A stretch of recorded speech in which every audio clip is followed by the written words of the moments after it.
Hey guys, this is Sonu Alawat लेकर आ चुका हूं आपके लिए एक और काफी स्पेशल गवर्नमेंट जॉब अपडेट जो कि निकल के आ रहा है EMRS हॉस्टल वार्डन रिक्रूटमेंट 2025 की तरफ से।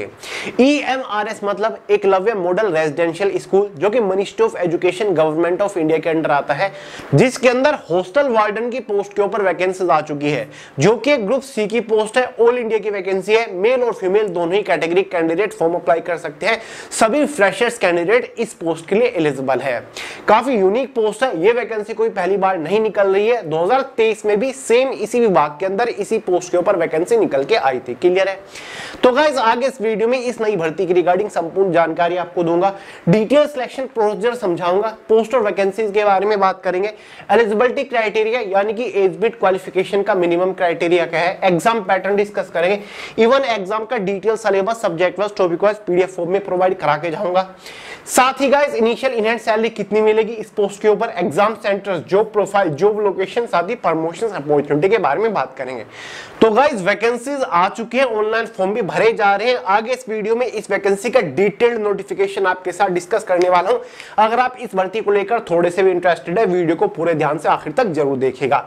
तो चलिए बहुत ज्यादा टाइम वेस्ट नहीं करते, फटाफट वीडियो शुरू करते हैं। बट उससे पहले आपको एक छोटी सी जानकारी दे दूं, संपूर्ण भारत के इतिहास के most important multi colour highlighted handwritten notes PDF form में आपको प्रोवाइड करा दिया, लिंक डिस्क्रिप्शन बॉक्स में, तुरंत मोबाइल फोन के अंदर डाउनलोड करके पढ़ना शुरू कर दीजिए। अगर आप हिस्ट्री से हमेशा हमेशा के लिए छुटकारा चाहते हो, हिस्ट्री का पूरा कॉन्सेप्ट माइंड के अंदर छापना चाहते हो, तो इन हैंडरिटन नोट्स से प्रिपरेशन कर लीजिएगा। हर एक कॉम्पिटिटिव एग्जाम में मैक्सिमम क्वेश्चन इन्हीं नोट्स के अंदर से बनेंगे। ठीक है गाइस, तो लिंक डिस्क्रिप्शन बॉक्स में एक बार चेकआउट करिए तुरंत अभी। तो चलिए गाइस बढ़ते अपनी वैकेंसी की तरफ। तो चलिए फटाफट शुरू करते हैं। और शुरुआत में ही सबसे फनी चीज ये है कि मैंने गलती से हॉस्टल की जगह यहां पर जेल टाइप कर दिया है। तो गाइस ये हॉस्टल वार्डन है, इसको क्रैक कर लीजिएगा। तो भाई जैसे कि मैंने आपको शुरुआत में बताया, ये वैकेंसी निकल के आ रही है EMRS हॉस्टल वार्डन रिक्रूटमेंट 2025 की तरफ से। EMRS मतलब एकलव्य मॉडल रेजिडेंशियल स्कूल जो कि शिक्षा मंत्रालय भारत सरकार के अंडर ही आता है, जिसके अंदर हॉस्टल वार्डन की पोस्ट के ऊपर वैकेंसीज आ चुकी है। इस अकेली पोस्ट के ऊपर 635 वैकेंसीज आ चुकी है। इस पोस्ट के लिए मेल कैंडिडेट भी एलिजिबल है, फीमेल कैंडिडेट भी एलिजिबल है। ग्रुप सी की पोस्ट है, ऑल इंडिया से मेल और फीमेल दोनों ही कैटेगरी कैंडिडेट एलिजिबल है।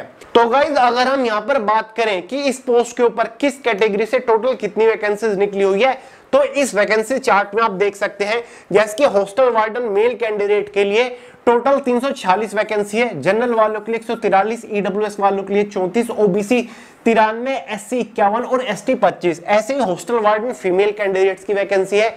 फीमेल कैंडिडेट्स के लिए टोटल 289 वैकेंसीज है और कैटेगरी वाइज फीमेल कैंडिडेट्स की वैकेंसीज का ब्रेकअप आप देख ही सकते हैं। तो हॉस्टल वार्डन की पोस्ट के ऊपर टोटल 635 वैकेंसीज है। सबसे पहले बात करेंगे इंपोर्टेंट डेट्स के बारे में कि ऑनलाइन फॉर्म कब से स्टार्ट हुए, फॉर्म कब तक आप भर पाएंगे। गाइस इस वैकेंसी के लिए ऑनलाइन फॉर्म ऑलरेडी 19 सितंबर से स्टार्ट हो चुके हैं। फॉर्म की जो आखिरी तारीख है वो 23 अक्टूबर 2025 यहां पर रखी गई है। बात करेंगे एलिजिबिलिटी क्राइटेरिया के बारे में, यानी कि एज मिट क्वालिफिकेशन का मिनिमम क्राइटेरिया क्या है। सबसे पहले एज मिट के बारे में बात करते हैं। गाइस इस पोस्ट के ऊपर मैक्सिमम एज मिट जनरल वालों के लिए 35 साल है। जनरल वालों के लिए 35 साल है। मिनिमम एज लिमिट का कोई भी क्राइटेरिया नहीं है। कम से कम आपकी एज चाहे कितनी भी हो, लेकिन 35 साल से ज्यादा आपकी उम्र नहीं होनी चाहिए। ये मैंने आपको बताया जनरल वालों के लिए। जो आपकी एज कैलकुलेट होगी वो एज ऑन 23 अक्टूबर 2025 तक होने वाली है। ओबीसी एसटी एससी वालों को एज में रिलैक्सेशन मिलेगा। ओबीसी वालों को 3 साल का मिलेगा, एसटी एससी वालों को 5 साल का एज में रिलैक्सेशन देखने को मिल जाएगा। गाइस बात करते हैं क्वालिफिकेशन के बारे में। ये तो मैंने आपको शुरुआत में बता दिया, फ्रेशर्स कैंडिडेट इस वैकेंसी के लिए फॉर्म अप्लाई कर सकते हैं। जी हाँ दोस्तों, अगर आपने कोई भी बैचलर डिग्री पास कर रखा है, यहाँ पर क्लियरली लिख रखा है एसेंशियल क्वालिफिकेशन वाले कॉलम में bachelor's degree from a recognised university और इंस्टीट्यूशन। अगर आपने कोई भी बैचलर डिग्री पास कर रखी है, फिर चाहे आपने बीए कर रखा है, बीएससी, बीकॉम, बीसीए, बीबीए कुछ भी कर रखा है ग्रेजुएशन के नाम पर किसी भी यूनिवर्सिटी से कितने भी नंबर के साथ, तो गाइस आप एलिजिबल है, आप फॉर्म अप्लाई कर सकते हैं। ठीक है दोस्तों, बात करते हैं सिलेक्शन प्रोसीजर के बारे में, यानी कि इस वैकेंसी के लिए फॉर्म अप्लाई करने के बाद फाइनल सिलेक्शन लेने तक, फाइनल जोनिंग लेने तक आपको किस किस स्टेज से होकर गुजरना पड़ेगा। गाइस इस वैकेंसी का complete selection procedure 2 major stages के ऊपर टिका हुआ है। स्टेज फर्स्ट, जिसमें आपको एक टियर फर्स्ट एग्जाम कंडक्ट कराया जाएगा, जिसको प्रीलिमिनरी एग्जामिनेशन भी कहा गया है, और ये OMR बेस्ड ऑब्जेक्टिव पेपर रहेगा, मतलब एक ऑफलाइन एग्जाम होने वाला है। समझ गए, ऑब्जेक्टिव पेपर है, MCQ टाइप क्वेश्चंस होंगे। इस पेपर में ये 5 सब्जेक्ट्स आपको देखने को मिलने वाले हैं, जिसमें से एक हमारा जनरल अवेयरनेस रहेगा, केवल 10 ही क्वेश्चन आएंगे GS से 10 ही नंबर के अंदर।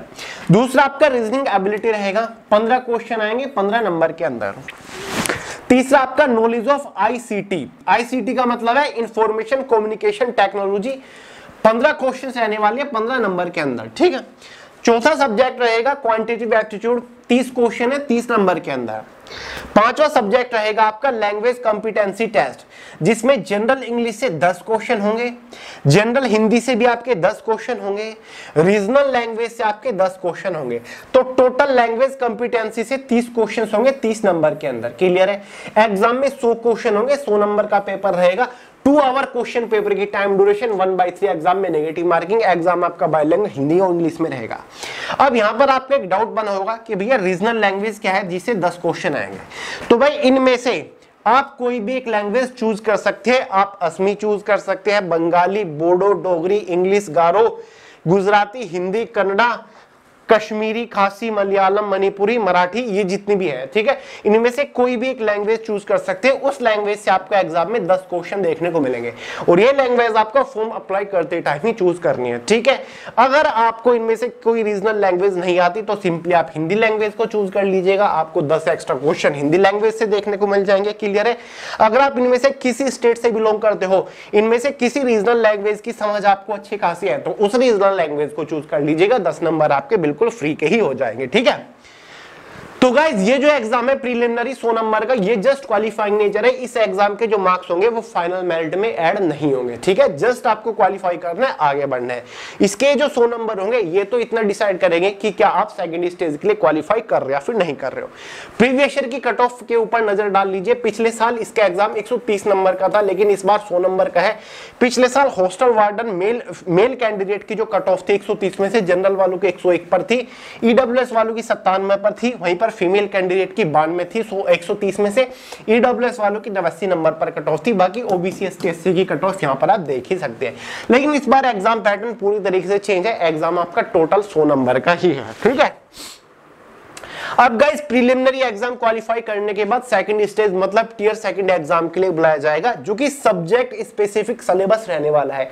यानी कि जो आपकी पोस्ट है हॉस्टल वार्डन की पोस्ट से रिलेटेड आपके एग्जाम में कुछ क्वेश्चंस पूछे जाएंगे, और ये tier second exam total 100 number का रहेगा, ठीक है। क्वेश्चन इसमें कुल 85 रहने वाले हैं। 40 आपके ऑब्जेक्टिव क्वेश्चंस होंगे, 15 आपके डिस्क्रिप्टिव होंगे। ऑब्जेक्टिव तो आपको पता ही है, एक क्वेश्चन 4 ऑप्शन आपके सामने होते हैं, MCQ बेस्ड होता है। डिस्क्रिप्टिव वो होता है जहां पर क्वेश्चन दिए गए हैं, फिर कॉम्प्रिहेंशन पैसेज दिया है, आपको क्वेश्चन का आंसर लिख के देना होता है, ठीक है। तो भाई ये आपके 55 क्वेश्चन 100 नंबर के अंदर होते हैं। 3 घंटे की टाइम ड्यूरेशन रहने वाली है, ठीक है। चिंता मत करिए, इन्होंने लिख रखा है कि भाई EMRS के ऑफिशियल वेबसाइट के ऊपर सब्जेक्ट स्पेसिफिक सिलेबस आपको प्रोवाइड कर दिया गया है, वहां पर चेकआउट कर लीजिएगा। वरना इसके एग्जाम का full detail syllabus subject wise topic wise PDF form में मैंने टेलीग्राम चैनल के अंदर प्रोवाइड करा दिया, लिंक डिस्क्रिप्शन बॉक्स में। वहां से पूरे सिलेबस को मोबाइल फोन के अंदर डाउनलोड करके अच्छे से देख लीजिएगा, समझ लीजिएगा कि भाई किस सब्जेक्ट के अंदर से कौन से टॉपिक के ऊपर मोस्टली फोकस करना है, ठीक है गाइस। तो चलिए इसी एग्जाम के बेसिस पर आपका फाइनल सिलेक्शन होगा। 100 नंबर में से, इन्हीं 100 नंबर में से केवल टियर सेकंड एग्जाम के मार्क्स के बेसिस पर आपकी फाइनल मेरिट बनेगी कैटेगरी वाइज, जिसके बेसिस पर आपको फाइनल सिलेक्शन मिलेगा हॉस्टल वार्डन की पोस्ट के ऊपर। मेल कैंडिडेट हॉस्टल वार्डन की कट ऑफ कैटेगरी वाइज अलग रहेगी, फीमेल कैंडिडेट की कट ऑफ कैटेगरी वाइज अलग रहने वाली है, ठीक है दोस्तों। 1/3 के एग्जाम में नेगेटिव मार्किंग है, ये चीज मैं आपको बता ही चुका हूं, समझ गए। अब ये यहां पर क्या है, ये फीस है, बट उससे पहले हम सैलरी के बारे में बात करेंगे। हॉस्टल वार्डन की पोस्ट के ऊपर सैलरी कितनी मिलेगी, ये रही हॉस्टल वार्डन। ये एक लेवल 5 की पोस्ट है, ठीक है। यानी कि पे लेवल 5 आपको मिलने वाला है इस पोस्ट के ऊपर, जिसका बेसिक पे ही 29,200 है। यानी कि जस्ट आफ्टर सिलेक्शन इस पोस्ट के ऊपर शुरुआती सैलरी आपकी लगभग 56 से 60,000 रुपए महीना रहने वाली है, ठीक है। पहले महीने से ही आपको शुरुआत में इनिशियल इनहैंड सैलरी 56,000 मिलेगी with all and extra allowances after saving पे कमीशन। इस पोस्ट के ऊपर फाइनल सैलरी 1,30,000 से भी ज्यादा हो जाती है। ठीक है गाइस, 1,30,000 से ज्यादा आपकी फाइनल सैलरी होती है हॉस्टल वार्डन की पोस्ट के ऊपर। जॉब प्रोफाइल कि भैया काम क्या करना पड़ेगा, हॉस्टल वार्डन का आपको पता है EMRS, ठीक है, एकलव्य मॉडल रेजिडेंशियल स्कूल। पूरे भारत के अंदर अलग अलग राज्य के अंदर लगभग 730 EMRS है। ठीक है, तो कोई उन स्कूलों के अंदर स्टूडेंट्स पढ़ते हैं तो उनके हॉस्टल्स भी होते हैं जहां पर स्टूडेंट वहीं पर रहते हैं, अपना घर छोड़कर हॉस्टल में रहते हैं।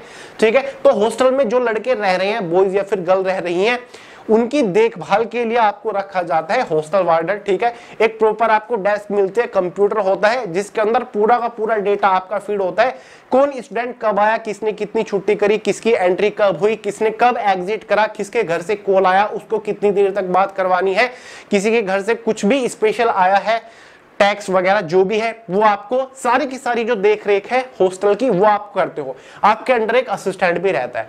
तो ज्यादातर ये जॉब है बैठने की जॉब है, प्रॉपर कंप्यूटर डेस्क की ये जॉब है, आपको बैठना ही होता है। ठीक है, ज्यादा भाग दौड़ वाला काम हॉस्टल वार्डन की पोस्ट के ऊपर नहीं है, स्पेशली EMRS के अंदर जिनका सिलेक्शन 2023 में हुआ है उनसे मुझे ये बात पता चली है। ठीक है, तो हॉस्टल वार्डन का काम काफी बेहतरीन है, यूनिक है। सैलरी आपको बहुत ही बढ़िया मिल रही है, लेवल 5 की सैलरी मिल रही है, 56,000 रुपए सैलरी आपको बैठे बिठाए मिल रही है, और क्या चाहिए। ठीक है, अब गाइस बात करते हैं फॉर्म फीस के बारे में। देखिए, नॉन टीचिंग की पोस्ट है हॉस्टल वार्डन की, तो ST SC फीमेल और PWBD कैटेगरी वालों के लिए, ठीक है, इन 3 कैटेगरी वालों के लिए फॉर्म फीस केवल 500 रुपए है।